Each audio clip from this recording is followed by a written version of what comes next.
আসসালামু আলাইকুম। সকলে কেমন আছেন? এই তীব্র দাবদাহে আল্লাহর রহমতে সকলেই ভালো আছেন। আসলে বর্তমানে যে পরিস্থিতি, এই পরিস্থিতিতে ভালো থাকা খুব কষ্টকর। সেই সময়ে যদি একটু ঘোরাফেরা করা যায় প্রাকৃতিক মনোরম পরিবেশে, তাহলে মনটাই ভালো হয়ে যায়। সেরকম একটি পরিবেশে আমি গিয়েছিলাম খুলনার কপিলমুনির শামুকপোতা। শামুকপোতা জায়গাটা এতটাই সুন্দর ছিল যে আসলে সত্যিই আমার মন কেড়ে নিয়েছে।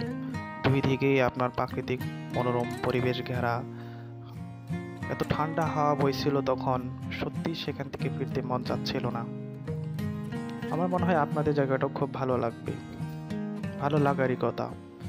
এই তীব্র দাবদাহে যখন বিকেলবেলা ক্লান্ত শান্ত মন নিয়ে যখন আপনি ঠান্ডা হাওয়াটা উপভোগ করবেন, তখন সত্যি আপনার মন ভরে উঠবে।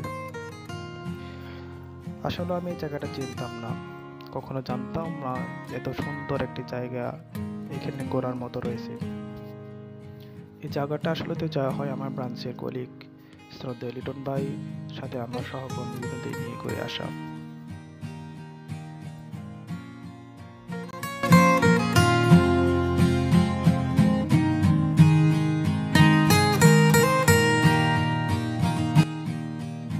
পরন্ত বিকেলে যখনই বের হচ্ছিলাম তখনই মনটা ফুরফুরে হয়ে যাচ্ছিল, আর যখন অস্তগামী সূর্য আমাদের হাতছানি দিচ্ছিল তখন আরো ভালো লেগেছিল। এই রাস্তাটার আসলে এতটাই সুন্দর ছিল বা মন কেড়ে নেওয়ার মতো, যার দুদিকেই রয়েছে অফুরন্ত ঘের নদীর মতো, যেখানে দেখা যাচ্ছিল ছোট ছোট করে ঘর, সেই সাথে হঠাৎ হঠাৎ মানুষের দেখা। এখানে মানুষের এত দেখা কোনো নাই বললেই চলে।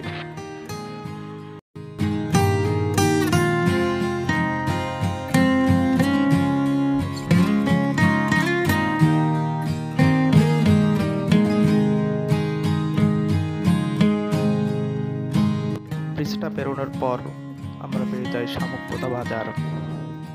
এই বাজারে সাধারণত গ্রামীণ পরিবেশে সাধারণত টুকটাক জিনিস উঠে থাকে, তেমন মানুষের ভিড় নেই, শান্তশিষ্ট মানুষ। খুব ভালো লেগেছিল এখানকার মানুষের আচার আচরণ। সবচেয়ে বেশি ভালো লেগেছে মানুষের আন্তরিকতা, কত সহজেই আমাদেরকে সকলে আপন করে নেয় এখানে।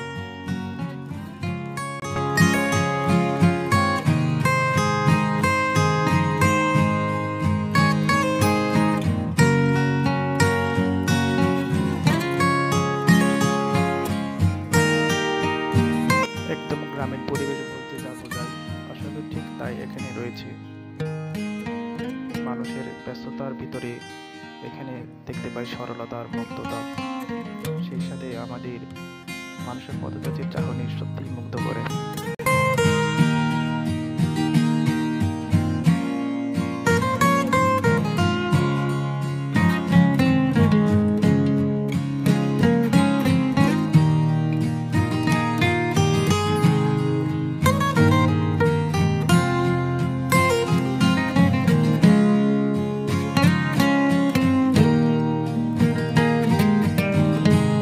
এই শামুকপোতা জায়গার আমার সবচেয়ে বেশি যে জিনিসটা পছন্দ হয়েছে তা হচ্ছে দুই পেশার নদী ঘেরা বা ঘের ঘেরা তো জায়গাটার ভিতর দিয়ে পিচ করা রাস্তা, যত দূর যায় একসাথে এতগুলা ঘের আমি আর আগে কখনো দেখিনি একসাথে এত বাণিজ্যিক মাছের চাষ।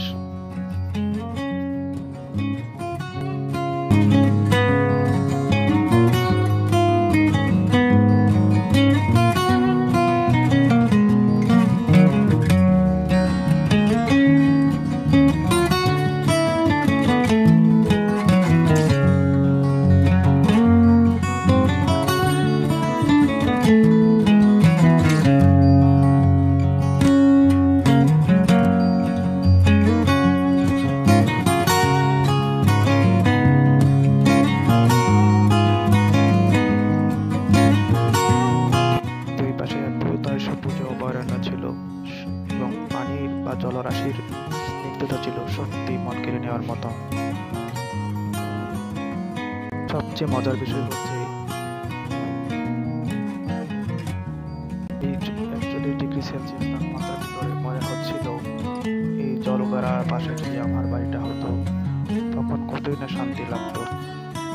আবার আমার পরক্ষণে মনে হচ্ছিল যেখানে আসে আলহামদুলিল্লাহ বেশ ভালো আছি। জানি না এদের যখন পানিতে ভরপুর থাকে তখন কতটা কষ্ট হয়, কতটা পানি হয়, যাতায়াতে ওদের কতটা সমস্যা হয়। কেননা দুই পাশেই রয়েছে অথচ পরিমাণে ঘের নদীর মতো বড় বড়, সেক্ষেত্রে যদি একটু পানি হয় তখন এদের কি অবস্থা হয় সেটা আল্লাহ তাআলাই খুব ভালো জানেন।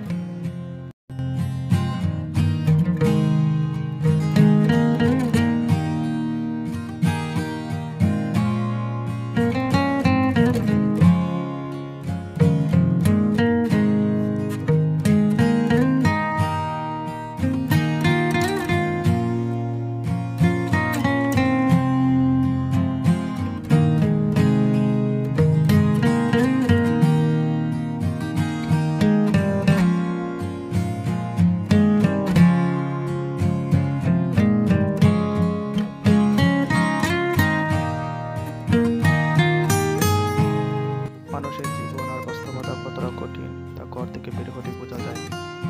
এখানে দেখতে পাচ্ছিলাম আমরা এক বৃদ্ধ চাচাকে নদীতে জাল ফেলে মাছ ধরতে।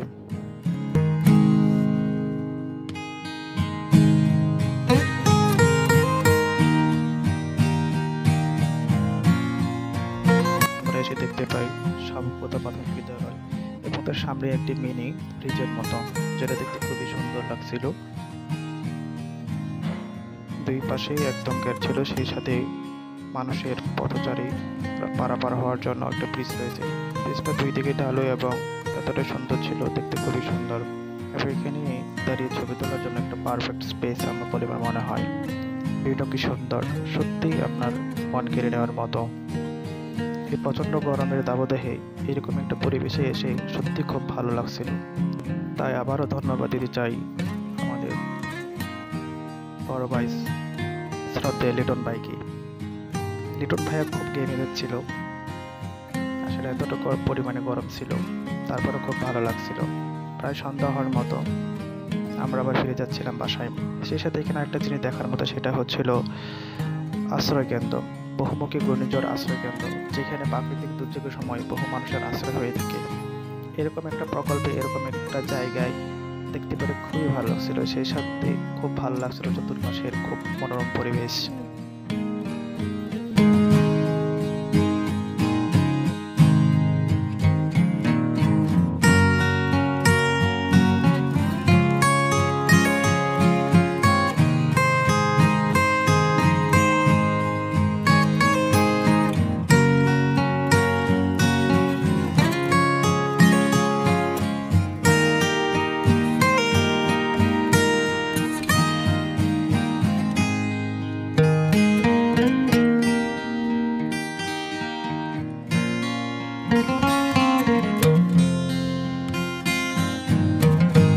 এবার আমাদের বাড়ি ফেরার পালা।